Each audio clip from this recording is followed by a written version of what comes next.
प्रभु में प्रिय भाई और बहनों, प्रभु यीशु मसीह के नाम से आप सबकी स्वागत है। आज मैं आप लोगों के साथ परमेश्वर की संदेश बांटने में मैं बहुत आनंदित हूँ। आज मैं सुसमाचार प्रचार करना जरूर है क्या, उसके बारे में मैं आप लोगों के साथ बताना चाहता हूँ। सुसमाचार मतलब क्या है? हम जब भी कोई भी वस्तु हमें मिलना मुश्किल है, उस वस्तु हमें आसानी से मिल रही है, इस बातों को कोई हमारे साथ बात करेगा तो हम बहुत खुश हो जाते हैं। जो बात हमें खुशी करती है वो है सुसमाचार। काश हम सब्जी मंडी में जाते हैं प्याज लेने, तो प्याज की भाव बहुत है, हम उसको लेने के लिए भी नहीं हो सकती है।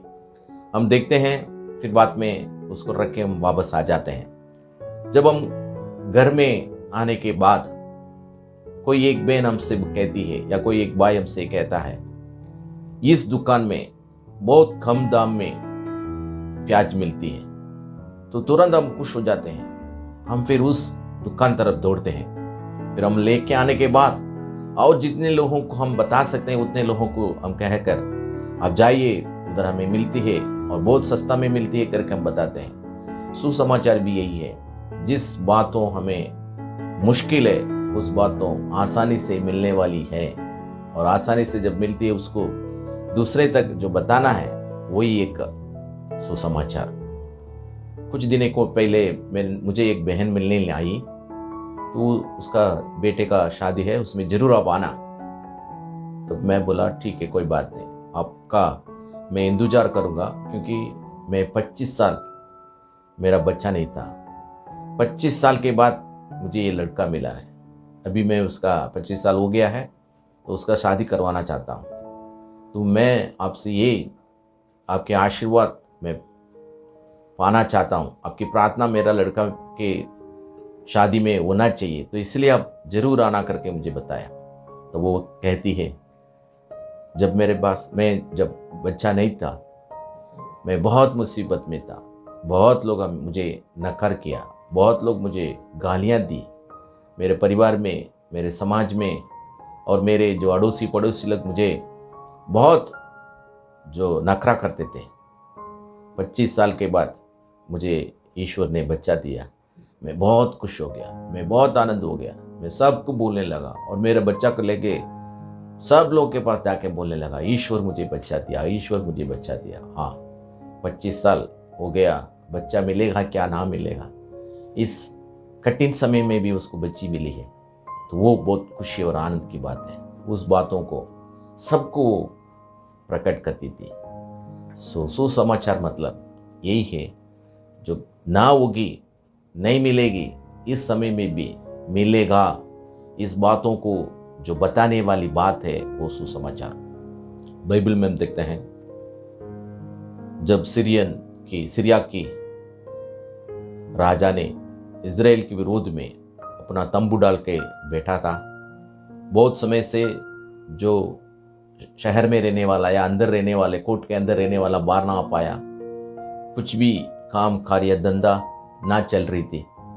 उस परिस्थिति में सभी लोग भूखे मर रहे थे, और जो अकाल इस प्रकार में चला गया था, आज तू तेरा बच्चा दो, उसको हम बना के खाएंगे काट कर, कल मैं मेरा बच्चा दूंगा, हम फिर उसको हम काट के खाएंगे। तो ऐसी भी एक बहन तो दिया है, और दूसरी बहन देना मना किया, तो राजा के पास भी वो लोग गया, राजा ये ऐसा हो गया। तो उस कठिन परिस्थिति, खाने के लिए कुछ भी नहीं मिल रही है, उस मरण के साथ चलने समय ईश्वर की एक बहुत बड़ा दया इजराइल लोगों के ऊपर आया है। तो कैसा आया? जब शहर के बाहर और कोर्ट के बाहर जो लेप्रोसी लोग, जो कोढ़ी हुए लोग खाने की इंतजार में हैं, और यहाँ जो इस्राएल के लोग पास खाने के लिए कुछ भी नहीं, तो उनको देने का भी कुछ है ही नहीं। तो मरण और जीवन, इन दोनों के बीच में वो लोग रहने समय हम शहर में जाएगा तो भी मरेंगे भूखे। भले हम सीरिया की सेना के अंदर जाएंगे, वो सेना वाले हमारे ऊपर दया करेगा तो वो भोजन देगा, वो काट के हमें मार देगा तो भी चलेगा। उसके साथ वो लोग जा रहे हैं और एक एक तंबू के अंदर वो लोग जाके देख रहे हैं, वहां कोई नहीं। मगर वहां तो जो जितना खाने का है, जितना पीने का है, जितना पैरने का है और जितना गहना चाहिए उतना उनको मिली है। वो लोग खाया पिया और जितने जो उनके परिवार के लिए चाहिए सब निकाल के छुपा छुपा के रखा। फिर वो लोग सोचने लगा, आज ये नया संदेश देने वाला दिन है, आज हम चुप रहेंगे तो और ईश्वर का जो क्रोध हमारे ऊपर आ जाएगा, तो हम जाके राजा को बताएंगे और राजा के जो महल में हम बताएंगे, वो लोग भी इस मजाक को उठाने दो, वो लोग भी इसके द्वारा आशीर्वाद प्राप्त करने दो करके वो लोग खा के पी के जितना बचा सकते उतना बचा कर फिर जाके उन्होंने बताया। तो उसी दिन जो लोग सब कुछ मिला और बहुत खुशी और आनंद के साथ रहा करके परमेश्वर का वचन कहता है। हाँ, बारिश होगा तो भी नहीं होगा करके जो बताते थे, परंतु एक ही दिन में परमेश्वर उन लोगों के बीच में बहुत बड़ा चमत्कारिक काम किया। इस चमत्कारिक काम को दूसरे तक पहुंचाना है, ये है सुसमाचार। प्रभु यीशु मसीह भी इस पृथ्वी पर इसलिए आया है, परमेश्वर के वचन कहती है मैं इस पृथ्वी पे इसलिए आया है, आप सबको स्वर्ग का राज्य को भागीदार बनाने के लिए आया है। तो इसलिए प्रभु यीशु मसीह मार्क 1:15 में कहता है, स्वर्ग का राज्य निकट है, मन फिरावो। और यूहन्ना बपतिस्मा वाला भी यही संदेश दिया था, मन फिरावो, पापों से तुम लोग पछतावा होकर अपना मार्ग, अपना रास्ता को तुम लोग चेंज या बदलाव करके आपकी अच्छी मार्ग में आ जाओ करके उनको कहते थे। यीशु मसीह अपना संदेश में, अपना जो चमत्कार में, सभी बातों में परमेश्वर की राज्य के बारे में बताया है। और वो परमेश्वर की राज्य कैसी है, मत्ती उसकी 6 में प्रभु यीशु मसीह को जो उनकी शैली को प्रार्थना सिखाया था, उसमें ये कह रहा है, आपकी राज्य आने दो, जैसे आपकी इच्छा स्वर्ग में पूरी होती है वैसे इस पृथ्वी पर भी होने दो। ये है जो संदेश। खुशी, आनंद, शांति, ये सब इस दुनिया में होना जरूरी है, वो ईश्वर चाहता है। जो सुसमाचार एक बहुत बड़ा ताकत है, इसलिए प्रभु यीशु मसीह के चेले भी इस सुसमाचार प्रचार करके अनेक लोगों को ईश्वर की मार्ग में लाया है। जो बड़े बड़े धनवान लोग अपना सब कुछ बेचकर परमेश्वर के पास आया और सब जो प्रेरितों ने बांट के गरीब धनवान सबको जितना चाहिए उतना देके एक समानता को पृथ्वी पर लाया करके परमेश्वर के वचन कहते हैं। हाँ, परमेश्वर के लोग को इस दुनिया देखा तो उसको ये कहते थे, दुनिया को उलट सुलट करने वाले, दुनिया को बदलाव करने वाले हमारे बीच में आया है। सचमुच इस क्रिश्चियनिटी, ये जो प्रभु यीशु मसीह बहुत बड़ा चमत्कार इस दुनिया में करते आया। खास हम भारत के अंदर हम देखेंगे तो जो विलियम बूथ उनका एक स्टेटमेंट है, वो इस भारत में जरूर पूरा हुआ ऐसे तो हम कह सकते हैं। जितने मिशनरियों बाहर देश से भारत में आए, इस भारतवासियों की परिस्थिति देखकर उनकी जीवन में एक बहुत बड़ा चमत्कारिक काम किया है। उस चमत्कारिक काम की वजह से आज क्रिश्चियन लोग अच्छी पोजीशन में हैं, क्योंकि उनको स्वार्थता एक बदलाव लाई है। खास हम देखेंगे तो जो विलियम बूथ का टीचिंग बहुत महत्वपूर्ण है। हमेशा नॉर्थ इंडिया में क्रिश्चियन लोग को ऐसे कहते हैं, नीच जात का है, आदिवासी है, उनको बहुत नीच मानते हैं। हाँ, हम जरूर नीच का है, हम जरूर आदिवासी है, परंतु एक बात हम आपसे कहना चाहते हैं, क्यों हमको जो आज नीच बना के रखा कौन है? आप लोग हैं। अपने आप को आप लोग बड़ा समझकर, अपने आप को आप लोग बहुत बड़ा जात का कहकर हमारा जितने जो जरूरियत थी, जितने हमारा हक थी, वो सब हक को आप लोग ने छीन लिया, हमसे छीन लिया है। हम सपोर्टलेस, या नहीं तो हम मदद वगैरह बहुत नीच परिस्थिति में, तुच्छ परिस्थिति में आ गया है। परंतु स्वार्थ हमारा जीवन में बहुत बड़ा एक बदलाव लाया। जैसे विलियम बूथ कहता है, soap soup salvation, soap soup salvation.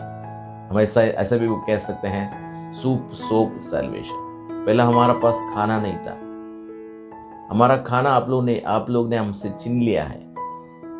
हमारा खेती आप लोग ने हमसे छीन लिया है, हमारा मेहनत को आप लोग ने हमसे छीन लिया है, मगर हमें भूखे रखा। पहला जो सुसमाचार या सुसमाचार बताने वाले हमें खाना दिया, हाँ सूप दिया, हमें खाना दिया। वो खाना नहीं दिया होगा तो हम मर गया होगा। आजकल आप लोग बोल रहे हैं क्रिस्ती लोग कुछ भी देगा तो वो लोग चला जाते हैं, कुछ भी मिलेगा तो चला जाते हैं। हाँ जरूर हम जाएंगे, क्योंकि तुम लोग तो हमारे से सब छीन लिया है, तो हम फिर कहां जाएंगे? हमको तो जीना है। तो मसीह हमें जीने का मौका दिया है, और मिशनरी लोगों के द्वारा हमारा जीवन में, स्वार्थता के द्वारा हमारे जीवन में बहुत बड़ा आशीर्वाद मिली है। हमें खाना मिली है। इतना नहीं, आप लोग हमें ये कहते थे, चलो दूर जाओ दूर जाओ, तुम गंदा है, हम तुमको टच नहीं कर सकते, हम तुमको स्पर्श नहीं कर सकते, तुम बहुत गंदा है, चला जाओ चला जाओ। परंतु स्वार्थ हमें ये दिया है, सोप ना लो, बेटा बेटी ना लो, बेटा बेटी दो लो, बेटा बेटी शुद्ध रहो। तुम लोग हमें शुद्ध नहीं कहा, परंतु ये जो सुसमाचार हमें शुद्ध बनाया, हमें अच्छा व्यवस्था दिया, हमारा जीवन में एजुकेशन दिया, हमारा जीवन में मेडिसिन दिया, हमारा शरीर को पूरा संभालने के लिए वो कोशिश किया। हमको वो लोग तो सुसमाचार सिर्फ बांटा है, या सुसमाचार अपना जीवन के द्वारा हमें बताया या दिखाया, मगर हमें कोई ये नहीं बोला तो क्रिस्ती बन जाओ, तो क्रिस्ती बन जाओ। विलियम बूथ भी यही कहता है लास्ट में, उनका जितना तुमने उसको सर्विस सेवा दे सकते हैं वो देने के बाद तो यीशु मसीह का प्रेम को बताना, उसके बाद सैल्वेशन के बारे में तुम बताना, क्योंकि वो भी स्वर्ग के राज्य में आना चाहिए। हाँ हमको स्वर्ग का राज्य मिलती है करके तुम लोग अपने आप कहते थे, हमको स्वर्ग का राज्य नहीं मिलेगा, तुम दूसरा जो जन्म लेना पड़ेगा, तीसरा जन्म लेना पड़ेगा, चौथा जन्म लेना पड़ेगा करके हमें तुम लोग सिखाता था। परंतु परमेश्वर के वचन हमें सिखा, इस जीवन में तुझे स्वर्ग का राज्य मिलने वाली है। हाँ सचमुच हमारे जीवन में बहुत बड़ा बदलाव हमें मिली है। वो सब कुछ इस वार्ता ने हमारे जीवन में किया है। स्वार्था हमारे जीवन में खाना दिया, स्वार्था हमारे जीवन में उन्नति दिया या सफाई रखा, स्वार्था हमें एक तारण उद्धार या स्वर्ग के राज्य की भागीदारी बनाया। तो इसलिए हम बहुत गर्व से कह सकता है स्वार्था हमारा जीवन में बदलाव होती है। और मैं मेरे प्रिय भाइयों बहनों से ये कहना चाहता हूं, आजकल क्रिस्ती लोग में ये विश्वास है, या कुछ लोग ऐसे कहते हैं सबको क्रिस्ती बनाओ क्रिस्ती बनाओ। किसी का क्रिस्ती बनाने की जरूरत नहीं। हम हमारा जीवन को क्रिस्त के साथ चलना कोशिश करेगा तो जरूर सभी लोग हमारा जीवन देके यीशु मसीह को अपना लेगा, मन फिर होकर अपना अपना जीवन में जात भेदभाव को छोड़ देंगे। धनवान गरीब जो भेदभाव है उसको छोड़ देंगे। गरीब लोगों को धनवान लोग मदद करने आगे आ जाएंगे। जात वाले सब जात को छोड़ के गले मिला के भाई भाई बहन बहन करके एक साथ आ जाएंगे। हम किसी को धर्म परिवर्तन करने का जरूरत नहीं, ऐसा कोई करता भी नहीं। हम मन फिर या मन का बदली करना जरूरी है। उस काम हम करते आते हैं। जैसे जो प्रेरितों के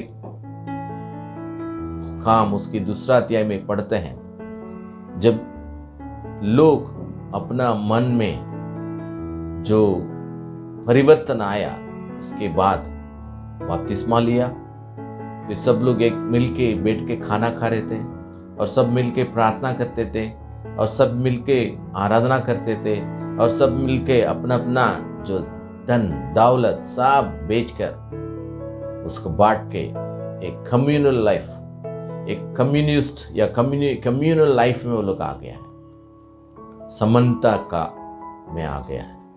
स्वर्ग राज्य में कोई बड़ा छोटा है ही नहीं। इसलिए प्रभु यीशु मसीह खुद कहता था, मैं तेरे पाप को धोया, वैसे तुम भी दूसरे का पाप धो लो। हाँ, हम क्रिश्चियनिटी को हम बढ़ाने के लिए बताना जरूर नहीं, परंतु जीना जरूर है।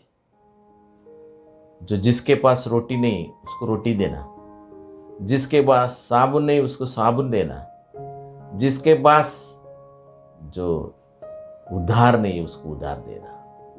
हमारा काम यही है, सूप देने का और फाइनली उधार भी उसको देने का। ये काम हमारा है। यह है सुसमाचार प्रचार करना। उसके लिए उधर जाना इधर जाना ऐसा नहीं। हम हमारे आजू बाजू में अड़ोसी पड़ोसी को हमारे जीवन के द्वारा, हमारे जीवन के साथ उनको बताना जरूरी है। जब हम हमारा जीवन वो लोग देखेंगे, जरूर उनके जीवन में परिवर्तन आएगा।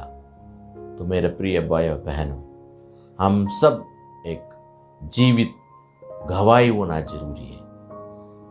क्रिश्चियन लाइफ या क्रिस्ती जीवन गवाही का जीवन है। ऐसे वैसे जो आलतू फालतू जीवन नहीं। और हम किसी का जो उत्सव से नहीं तो उत्साह करके उनको धर्म परिवर्तन करने का जरूरत नहीं। हम उनका माइंड में, उनके हृदय में एक परिवर्तन लेके आके उसको अच्छा जीवन जीने के एक मार्ग दिखाना, बस इतना है, बहुत हो गया।